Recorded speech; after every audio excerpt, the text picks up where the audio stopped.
ప్రాచీన శాస్త్రీయ అత్యాధునిక వైద్య విధానాలను వినూత్నంగా ఒకే గొడుగు కింద అందుబాటులోకి తీసుకొచ్చింది మెడి9 ఇంటిగ్రేటెడ్ మెడికల్ సిస్టమ్. నమస్తే, వెల్కమ్ టు తెలుగు పార్టీ. ప్రస్తుతం మనతో పాటు ఉన్నారు తెలంగాణ ఉద్యమకారులు గాదె ఎన్నయ్య గారు ఉన్నారు. సార్ నమస్తే. నమస్తే సార్, తెలంగాణలో అసలు ఏం జరుగుతుంది? ముఖ్యంగా కాంగ్రెస్ ప్రభుత్వంలో కొన్ని శాఖలలో అసలు ఏం జరుగుతుంది?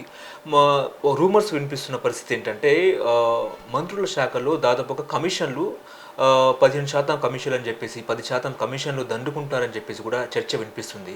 సో ఏం చెప్తారు సార్ దీని మీద? అది 100% వాస్తవం. అదేదో విష ప్రచారము, అబద్ధ ప్రచారము, లేకపోతే పడని వాళ్ళు చేస్తున్న ప్రచారం అయితే కాదు. ఎందుకంటే పడని వాళ్ళు చేస్తే ఇప్పుడు కాంగ్రెస్ పార్టీ ప్రభుత్వం ఉంది. పడని వాళ్ళు అంటే ఎవరు? బీఆర్ఎస్ పడదు, బీజేపీకి పడదు, లేకపోతే ఇంకా ఏదన్నా పొలిటికల్ ఉద్దేశాలతో ఉన్న వాళ్ళకి పడదు. ఇక్కడ కాంగ్రెస్ పార్టీ ఓడగొడితేనే మనకి ఆ కుర్చీలు వస్తాయి, మనకి పాలన మన చేతుల్లోకి వస్తా అనుకున్న వాళ్ళకి ఇటువంటి కొన్ని సందర్భాల్లో అయిందాన్ని కానట్టుగా కాందాన్ని అవునట్టుగా మాట్లాడే రాజకీయపరమైనటువంటి ఇటువంటి మనం చూస్తాం. కానీ ఇక్కడ ఇలా న్యూట్రల్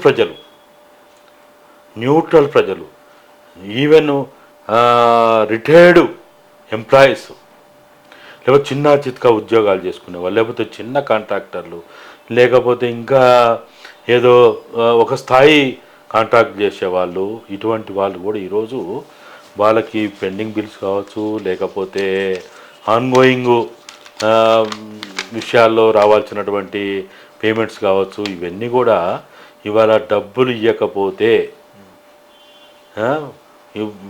5%, 6%, 7%, 8% ఈ ముట్ట చెప్పకపోతే మనకి మన బిల్లులు పాస్ కావు అనే పరిస్థితి ఎక్కడి నుంచి గన్మెన్ మొదలుకుంటే మినిస్టర్ల భార్యల కాంచి మొదలుకుంటే మొత్తం ఎవ్వనికి వాడు దందాలు చేస్తుంటే ఇంక ఎక్కడ ఆపగలుగుతారు వీళ్ళు? ఇదేమో విషప్రచారం కాదు. ఒక్కరినో ఇద్దరినో ముగ్గురినో అంటే మనం జరుగుతున్న దాన్ని ఆ రహస్యాన్ని ఆపగలుగుతాం.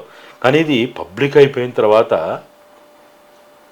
అదేదో ఓ 1000 రూపాయలు, లేకపోతే 500 రూపాయలు, లేకపోతే ఏదో చిన్న అమౌంట్స్, అరే మనం 10 సార్లు వస్తే 1000 రూపాయలు, 10 సార్లు వస్తే 10,000 అవుతాయి, కారులో వస్తాం, బస్సులో వస్తాం, ఇంకా దేంట్లో వస్తాం, అదేదో పీడ పోనీరా ఇప్పుడు ఇచ్చి పడేస్తే పని అయిపోతుంది కదా అని ఒకప్పుడు ఒక భావనతోటి లంచాలు ఇచ్చే. అసలు లంచాలు పుట్టిందే అట్లా.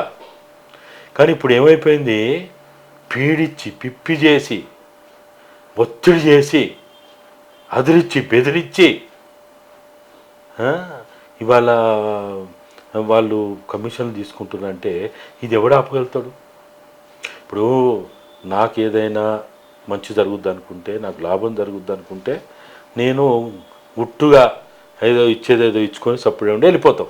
ఇప్పుడు చూస్తాం కదా మనం, దేవుళ్ళ కాడైనా లేకపోతే గుళ్ళు గోపురాలు మసీదులు చర్చిల కాడైనా పాపభీతితోటి కొన్ని డబ్బులు దాన ధర్మాలు చేస్తుంటారు. కనిపించి కొంత, కనిపించక కొంత, పేరు చెప్పి కొంత, పేరు చెప్పక కొంత చేస్తుంటారు. ఎందుకు? వానికి ఒక పాపభీతి ఉంటుంది కాబట్టి, లేకపోతే నాకు జరిగిన లాభంలోంచి కొంత వాటా ఇస్తే నాకు పుణ్యం జరుగుతుందనే ఆలోచనతో చేస్తారు. ఇవాళ పుణ్యం కోసం పాపభీతి భయంతో ఒకప్పుడు దేవుళ్ళకు కూడా లంచాలు ఇచ్చారు, దేవుళ్ళకు కూడా లంచాలు ఇస్తారు, అది వేరే విషయం. బయట కూడా కొన్ని లంచాలు జరిగినాయి, ఇటువంటి ట్రాన్సాక్షన్స్ ఉండే.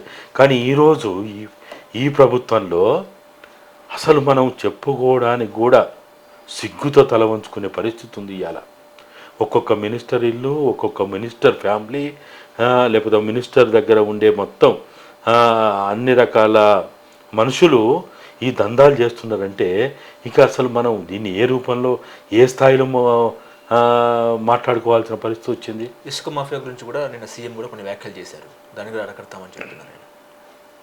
మంచిదే. వాళ్ళ ఒక పాలకుడు నువ్వు ప్రకటన చేయడం కాదు, నేను ఇసుక మాఫియాని నేను అరికడతా, లేకపోతే ల్యాండ్ మాఫియాని అరికడతా, లిక్కర్ మాఫియాని అరికడతా, లేకపోతే ఇంకోటి అరికడతా. అరే మీరు కనీసం ఒక ప్రైవేటు సైన్యంగా, ప్రైవేటు రౌడీలుగా, గుండాలుగా స్వైర విహారం చేస్తున్న నీ బౌన్సర్లని నువ్వేం చేయలేకపోతున్నావు? ఒక్కొక్క దోపిడీదారుడు, ఒక్కొక్క రౌడీ, ఒక్కొక్క పెత్తందారి వాడు 10 మందిని, 15 మందిని, 5గురిని ఇంటి దగ్గర కావచ్చు, బయట తిరుగుతున్నట్టు కావచ్చు, 1, 2, 3 కార్లలో బౌన్సర్లను వేసుకొని తిరుగుతుంటే నువ్వేం చేస్తున్నావు? ముఖ్యమంత్రి ఏం చేస్తున్నాడు? హోమ్ మినిస్టర్గా ఆయన ఏం చేస్తున్నాడు? కాబట్టి మాటలొద్దిగా. ఎందుకంటే మన పెద్దోళ్ళు చెప్పేది కదా, ఆయన మాటలు కోటలు దాటితే లాభం లేదురా, నీ కాలు గడప దాటాలరా అంటారు. మాటలు కోటలు దాటితే ఏం లాభం? ఇది ఎవరు మార్క్స్ చెప్పలే, లెనిన్ చెప్పలే, అంబేద్కర్ చెప్పలే, గాంధీ చెప్పలే, ఎవరు చెప్పలే, సామాన్య ప్రజలు చెప్పారు. ఇవాళ ముఖ్యమంత్రి హోదాలో ఉండి ఒక రాష్ట్రానికి హెడ్ ఆఫ్ ది ఒక ముఖ్య బాధ్యతల్లో ఉన్నటువంటి ఒక శక్తిగా, ఒక వ్యక్తిగా మీరు స్టేట్మెంట్లు ఇచ్చుడు కాదు. ఇవాళ చెప్పిండ్రు, అది మనం అన్నాం కదా, ఇది ఊర్లో లిక్కర్ షాపులన్నీ పనిచేస్తారు, బెల్ట్ షాపులు పనిచేసిండ్రా? స్టేట్మెంట్లు ఇస్తామపోతున్నారు. మొత్తం అన్ని ఎక్కడ కూడా ఏ రియల్ ఎస్టేట్ వాళ్ళైనా లేకపోతే ఏ భూదందాలు చేసేటోళ్ళైనా పేదవాళ్ళ భూములను గినక ఎవరైనా ఆక్రమించడానికి ప్రయత్నం చేస్తే మేము చట్టరీత్యా చర్యలు తీసుకుంటా అన్నారు. ఏం తీసుకున్నాం? నీ హైడ్రా ఏం చేసింది? పేదోళ్ళని భూములు లాక్కోవడానికి ప్రయత్నం చేసింది, పేదోళ్ళని బెదిరియడానికి ప్రయత్నం చేసింది. పేదోళ్ళందరూ కూడా లంచాలు ఇచ్చైనా సరే, మా భూములు కాపాడుకున్నాం, మా ఇల్లు కాపాడుకున్నాం, మా గుడిసె కాపాడుకుందాం, 40 గజాల చిన్న పూరి గుడిసెలు లేకపోతే జాగాల్ని కాపాడుకుందాం అనే పరిస్థితి, డబ్బులు ఇచ్చి చేసుకునే పరిస్థితి.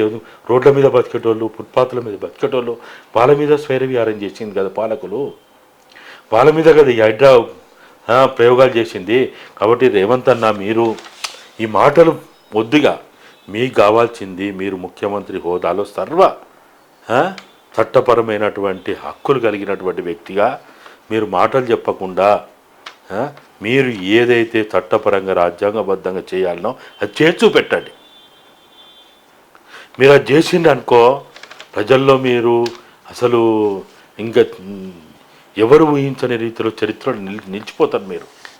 కాబట్టి మీరు ఈ సమాజంలో ఉన్నటువంటి ఏదైతే అట్టడుగు కులాల వాళ్ళు, పీడితులు, తాడితులు ఎవరైతే ఉన్నారో, వివక్షకు గురైన వాళ్ళు ఎవరైతే ఉన్నారో వాళ్ళ సంక్షేమం కోసం మీరు ప్రయత్నం చేయండి. వాళ్ళకి డాక్టర్ బాబాసాహెబ్ అంబేద్కర్ గారు మీరు ఏదైతే ఒక రాజ్యాంగాన్ని ప్రజలకు అందిస్తామని చెప్పిండ్రో, for the people, by the people, to the people అని మీరు చెప్పిండ్రో, దాన్ని అందేలాగున ప్రయత్నం చేయండి. కానీ మీరు ఉత్తగానే బహిరంగ సభల్లో ఉపన్యాసాలు దంచుడు, అసెంబ్లీలో ఉపన్యాసాలు దంచుడు, మీడియా ముందు ఉపన్యాసాలు దంచుడు ఏమొస్తుంది? దీంతో ఎవరు పట్టించుకుంటారు దీన్ని? కోతలు రాయిలా మన ఊర్లలో అయితే అంటారు చూడు, కోతలు రాయుడు రవీడు అని అంటారు. అట్లా అయిపోవద్దు. ఒక ముఖ్యమంత్రి అంటే ఒక రాష్ట్రానికి గౌరవాన్ని తెచ్చే వ్యక్తి. ఈ రాష్ట్రాన్ని గౌరవం రావాలంటే ఎవరు? ముఖ్యమంత్రి. అంతే అంతే కదా.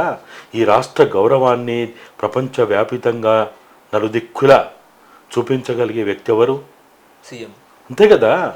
మరి ఇంత గొప్ప చరిత్ర కలిగినటువంటి తెలంగాణ, ఒకప్పుడు విదేశాలకి అప్పులు ఇచ్చినటువంటి ఈ గడ్డ ఇవాళ మీరు దేశాలు తిరుక్కుంటూ, చేయిలు చాపుకుంటూ, దేవి అని బిచ్చమడుకున్నట్టు మీరు రాండి, మీరు ఇక్కడ మాకు అప్పులు ఇవ్వండి అని మాట్లాడుతున్నారంటే మన గౌరవం ఎక్కడి నుంచి ఎక్కడ పోయింది?